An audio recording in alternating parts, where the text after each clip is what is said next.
As a teenager, Kira Bell wanted to become a boy. Now she sees the transition she underwent as a temporary and superficial fix for a complex identity issue. There's a growing phenomenon of young people who are dealing with gender confusion. When I first arrived at the clinic, my belief, that I was a boy or, that I should become a boy was affirmed. There was no investigation into why I had those feelings. There is such a thing as gender dysphoria. It is, thankfully, or used to be, very rare. And it is the situation, it's a mental condition where children are extremely distressed about their biological sex. It causes psychological distress. But the important thing to remember about gender dysphoria is, according to the American Psychological Association, not a particular friend of ours, but nevertheless, the leader in this area, up to 88% of girls and up to 98% of boys who experience sex confusion will grow out of it naturally when they pass through puberty. So it's a painful but temporary condition for up to 98% of children who experience it. All people have dignity and should be treated with respect, including those who identify as transgender. And particularly with children, we should be very careful in the way that we treat gender dysphoria. 80 to 95% of children with gender dysphoria, if they are not administered puberty blockers or cross-sex hormones, that they do eventually become comfortable with their bodies after puberty. The Bible says that God has made us in His image. Male and female He has made us. But the transgender movement seeks to blur those God-given boundaries. And it has made incredible inroads in our society today, even in national politics. My youngest daughter is transgender. The Trump administration has attacked the rights of transgender people. I promise you, there is no reason to suggest that there should be any right denied your daughter. Is it showing compassion to be advertising or going along with your child because they want to have puberty blockers? Is it really passion to sterilize the young people that we're sterilizing with this movement? Is it showing compassion when we look at the cancers, we look at the dangers, bone density changes in somebody, all of this for their health? Is it really compassion to be able to go along with this type of chaos? And where does it end? Many of the results of puberty blockers and gender reassignment surgery are permanent. For example, many girls who undergo such treatment become permanently sterile. Tragically, the transgender agenda is making tremendous inroads into our schools. The teachers' associations, the teachers' unions, they have become so politicized, and they are pushing an agenda that's designed to corrupt our children. Even in kindergarten, they're teaching them about sex education and that body parts feel good when they're touched. And they are grooming our children. And so that's just the sex part. And you can think about how dangerous it is for children in that some of the teaching that is being put before our young children is about transgenderism. Little boys are being told that maybe they were born in the wrong body, little girls, and they are being given the idea that you get to choose your sex. In some cases, school authorities are using the transgender agenda to trump the rights of the parents. Parents who should be a vital part, a partnership with educators in educating kids, parents who really have the primary role in educating their children, are being really seen as the enemy. Schools don't want us to know what's going on. They don't make it easy to find out what's going on in sex ed classes. They don't make it easy for parents to opt their kids out of sex ed class.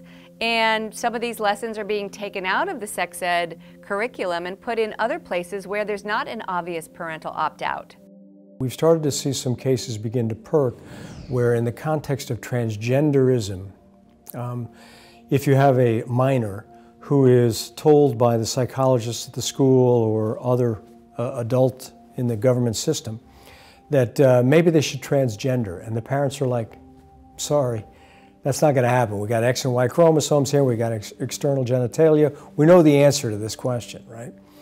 And so they're beginning to determine that the parents are unfit. That we have to remove the child for you. And those are things that ought to really be very scary for the average faith community and average mom and dad. The transgender movement may sound like it's compassionate, but critics note that in addition to potentially subjecting children to irreversible damage, this is a movement that squelches free speech and religious liberty. The radical left and the extreme LGBTQ movement is on the prowl to silence anyone opposed to their perspective, including individuals in their own private time and their own private website with regard to their private speech. For example, the Grants Pass School District in Oregon, they decided to put on leave 2 teachers who on their own time and on their own private website, without even identifying themselves as a teacher, much less where they're teaching, expressed their concerns about policies that would allow teenage boys to go into girls' locker rooms and visually violate girls because of their alleged gender identity dysphoria. Now, make no mistake, we need to have compassion, understanding for people who have gender identity dysphoria. But that doesn't mean we should allow the fundamental rights of privacy and decency to be violated on a regular daily basis by girls in locker rooms, showering and changing in front of this young man. We ought to be able to speak the truth. Speak it in love, but speak the truth and not be punished by our own government. It's a world of the emperor's new clothes, where everybody was afraid to tell the king he wasn't wearing anything except one little boy who spoke the truth. We're going to have more of those little boys that we're all going to be wearing muzzles someday, afraid to speak the truth. We should be especially cautious with children to give them a chance to mature and to become comfortable with their bodies. We should not be administering off-label drugs to children that could not only have side effects like hurting their bone density, increasing their risk of heart disease, but could even lead to sterilization. There are the side effects on children, but then there's also the growing number of desisters or detransitioners, people who pursued the path of sex reassignment, in some cases they took hormones, in some cases they even had reassignment surgeries, but then they later came to regret trying to do that. And what is the end game of all this gender confusion? I think for the left, the end game is to impose gender identity ideology on the entire country. I think you see that with the Democratic presidents who recently supported that in the Democratic debates. I think they will do very drastic things to impose their beliefs that a man can become a woman on the entire country.